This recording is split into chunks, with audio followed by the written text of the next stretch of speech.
बच्चों, आज मैं आप लोगों का हिंदी का नेक्स्ट क्लास लेने जा रही हूँ। क्लास 7 का हिंदी थर्ड लैंग्वेज।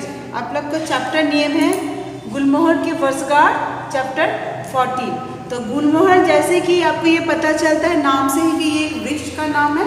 तो इसमें इस कहानी में आप लोग एक वृक्ष का जन्मदिन कैसे मनाया जाता है ये इसी के बारे में पढ़ेंगे। ये एक अनोखी कहानी है, वर्षगांठ यानी जन्मदिन मनाना। तो इस कहानी का एक रोचक कहानी है। तो आइए हम लोग इसको पढ़ते हैं। सभी अपनी किताब में पेज नंबर 93 निकालें। पेज नंबर 93, चैप्टर 14 गुलमोहर की वर्षगांठ। गुलमोहर एक पेड़ का नाम है और उसकी वर्षगांठ मनाना कुछ अटपटा सा प्रतीत होता है। इस पाठ से बच्चों का प्रकृति के प्रति प्रेम अभिव्यक्त हुआ है। तो ये एक पेड़ का नाम है। तो इसमें एक गुलमोहर पेड़ की वर्षगांठ यानी जन्मदिन मनाया जाता है, जो कि काफ़ी रोचक है। तो इसमें आपको पता चलेगा कि बच्चों का प्रकृति के प्रति प्रेम की भावना जगेगी। बच्चे अपने जन्मदिन तो मनाते हैं, पर पेड़ का जन्मदिन मनाना एक शुभ संकेत को इंगित करता है। यह वृक्ष रोपण द्वारा पर्यावरण रक्षा के प्रति हमें सचेत करता है। तो सभी बच्चे अपना जन्मदिन मनाते हैं, लेकिन एक वृक्ष का जन्मदिन कोई नहीं मनाता है। लेकिन वृक्ष का कोई जन्मदिन मनाए तो वह एक शुभ संकेत माना जाता है और वृक्ष रोपण द्वारा पर्यावरण रक्षा के प्रति भी जागरूकता होगी। फिर है प्रातः काल का समय था। पूर्वा बिस्तर पर लेटी लेटी कुछ सोच रही थी। तो प्रातः काल था, सुबह हो चुकी थी। वो बिस्तर पर सोई हुई कुछ सोच रही थी। उसने एक कागज़ निकाला, उसके कोने पर एक चित्र बनाया, उसमें पीला और केसरिया रंग भर दिया। गुलमोहर का एक सुंदर फूल बन गया। उसने कुछ और कागज़ों पर गुलमोहर के फूल बनाए। तो पूर्वा जो है जब सुबह उठी तो उसने बिस्तर में लेटी लेटी वो कुछ सोच रही थी और एक कागज़ निकाल के उसने एक पीले और केसरिया रंग का गुलमोहर का एक फूल बनाया और धीरे धीरे उसने काफ़ी सारे फूल बनाए। फिर पेज नंबर 94, फूल के नीचे निमंत्रण पत्र लिखा। फिर फूल के नीचे एक पत्र लिखा, मोदी भवन, जनकपुरी, नई दिल्ली, 5 जुलाई। प्रिय सखी गरिमा, सप्रेम नमस्ते। तुम्हें यह जानकर प्रसन्नता होगी कि 8 जुलाई को मेरे प्यारे गुलमोहर के पेड़ का 6वां जन्मदिन है। मैं उसके वर्षगांठ का उत्सव धूमधाम से मना रही हूँ। तुम साय 5 बजे तक अवश्य पहुँच जाना। सायंकालीन नाश्ता हम सब मिलकर करेंगे। तुम्हारी अभिन्न सखी पूर्वा। तो इसमें तभी जिसमें उसने फूल बनाया था उसी के नीचे उसने एक निमंत्रण पत्र इस तरह से अपने सखी को लिखा, जिसमें लिखा था कि वो अपने गुलमोहर पेड़ का वो 6वां जन्मदिन मनाएगी और इस जन्मदिन पर वो अवश्य ही शाम 5 बजे पहुंच जाए। पूर्वा ने ऐसे ही निमंत्रण पत्र अन्य सखियों दिव्या, स्वाति, समा, फिलोमिला, तब्बू आदि को भी भिजवाए। तो उसके और भी सारी सखियों को ऐसे ही निमंत्रण पत्र उसने भेजे। सभी सखियों को ऐसा अनोखा निमंत्रण पाकर आश्चर्य हुआ। तब्बू का तो टेलीफोन भी आया, पूर्वा यह तुम किसका जन्मदिन मना रही हो? फिर जब उसने अपनी सहेलियों को इस तरह का निमंत्रण भेजा कि वो एक गुलमोहर के पेड़ का जन्मदिन मनाने जा रही है, तब सभी सहेलियां आश्चर्य हुई। उन्हें भी ये भी अनोखा लगा और तब्बू ने फ़ोन करके पूछा कि ये तुम किसका जन्मदिन मना रही हो?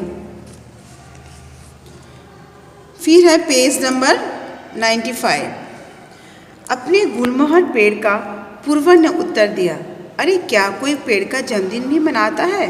तुम मजाक तो नहीं कर रही? तो फिर क्या कहती है?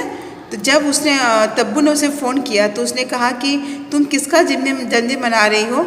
तो फिर पूर्वा ने कहा कि मैं अपने गुलमोहर पेड़ का जन्मदिन मना रही हूँ। तब उसे ये मजाक लगा। उसने कहा कि कोई पेड़ का भी कोई जन्मदिन मनाता है क्या? सच में मजाक नहीं कर रही, पर तुम गुलमोहर के पेड़ का जन्मदिन क्यों मना रही हो? तो वो कह रही है कि नहीं, मैं मजाक नहीं कर रही हूँ, मैं गुलमोहर के पेड़ का जन्मदिन क्यों मना रही हो? तुम उसका जन्मदिन क्यों मना रही हो? इसकी भी एक कहानी है, जब तुम आओगी तब तुम्हें सारी कहानी बताऊंगी। उसने कहा कि मैं जो उसका जन्मदिन मना रही हूँ उसका भी एक वजह है, जब तुम आओगी तब मैं तुम्हें पूरी कहानी बताऊंगी।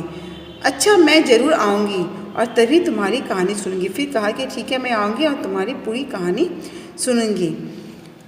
फिर क्या था, 8 जुलाई का दिन आ गया। पूर्वा के घर के पिछवाड़े के बगीचे में गुलमोहर के पेड़ के आसपास दरियां बिछी थी तथा कुछ कुर्सियां भी लगी थी। एक मेज पर खाने पीने की सामग्री रखी थी। तो फिर 8 जुलाई का दिन आ गया। पूर्वा के घर के पिछवाड़े के बगीचे, उसके जो पीछे जो घर के पीछे जो बगीचा था, उसमें वो गुलमोहर के पेड़ के आसपास दरियां बिछा दी गई और वहाँ पर कुर्सियाँ भी लगा दी गई और मेज पर कुछ खाने पीने के सामान भी रखे गए।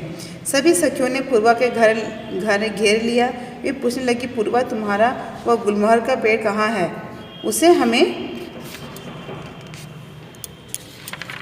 उसे हमें भी तो दिखाओ। आओ आओ, यहाँ देखो। पूर्वा ने उन्हें बगीचे में लगा गुलमोहर का पेड़ दिखाया। फिर सभी ने जब गुलमोहर के पेड़ को देखना चाहा तो उसने कहा कि आओ तुम लोग सब मिलकर ये पेड़ को देखो। कोमल कोमल पत्तियों वाला सुंदर वृक्ष, शाम के समय सूरज की सुनहली किरणें वृक्षों के पत्तों से रेशमी तारों की तरह गुजर रही थी। तो फिर वो गुलमोहर का पेड़ बहुत ही मनभावन था। उसकी पत्तियाँ कोमल कोमल थी और काफ़ी सुंदर थी और शाम का समय जब सूरज ढलने वाली थी तब उसकी किरणें वृक्षों के पत्तों से रेशमी वो तारों की तरह वो दिख रही थी। तो आज मैं आप लोग को यहीं तक पढ़ा रही हूँ। इसके आगे का पार्ट मैं आप लोग को बाद में पढ़ा। तो मैं आप लोग को अब जीवन मूल्य के बारे में बताऊंगी। तो यह है सामान्य शिष्टाचार का पालन। तो जिसमें कि आप लोग को इसमें अब जिसने पढ़ा कि वो जो पूर्वा थी किस तरह से उसे एक दिन अचानक सुबह को उसे लगा कि वो अपने गुलमोहर के पेड़ का वह जन्मदिन मनाना चाहती है, उसके वर्षगांठ मनाना चाहती है। इसके लिए उसने अपनी सभी सहेलियों को सादर निमंत्रण पत्र भेजा और बड़ी शिष्टाचार के साथ उनको अपने घर में अपने गुलमोहर के पेड़ के वर्षगांठ में उन्हें निमंत्रण किया। तो इस तरह से वह शिष्टाचार का पालन करते हुए और सभी को नियमपूर्वक निमंत्रण करके उन्हें अपने घर में आने के लिए आमंत्रित करती है। फिर मैं आप लोगों को शब्दार्थ बताऊंगी।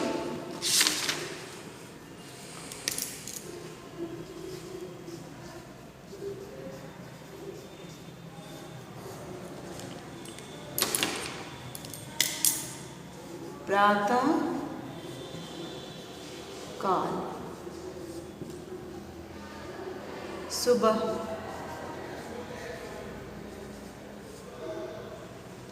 निमंत्रण,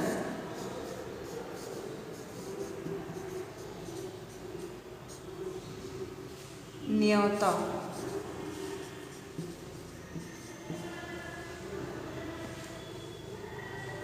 फिर है आपका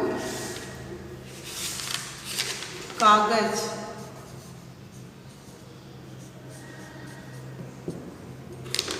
पेपर,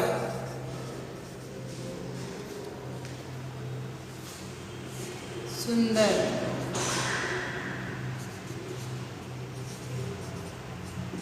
खूबसूरत।